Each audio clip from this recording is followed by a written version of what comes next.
మీద వచ్చి దేవుడు అడుగుతున్నారు. ఎలాగండి? అంబారా మాయమ్మ మమగన్నా తల్లి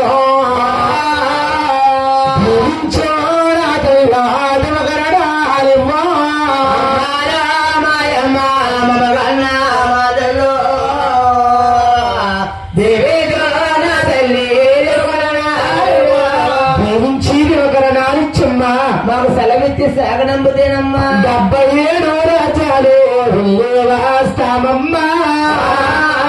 తమ్ముడు తగనండి కన్నిని చూస్తామా. 77 రాజ్యాలు వెళ్ళి వాస్తామమ్మా. తమ్ముడు తగనండి కన్నిని చూస్తామమ్మా. నీకు సరైన కోడం తీసుకొస్తామమ్మా. ఆనాడు దేవుళ్ళు కాబట్టండి కన్నా తల్లి వదిలేమన్నారండి. ఈనాడు మానవులైతే బాబు చేసుకున్న భార్య ఎదురు రావాలి. చేసుకున్న భార్యే గాని ఎదురు రాబోతే మన కంఠం మంటం బయటకు వచ్చేస్తాయి గురువు గారు.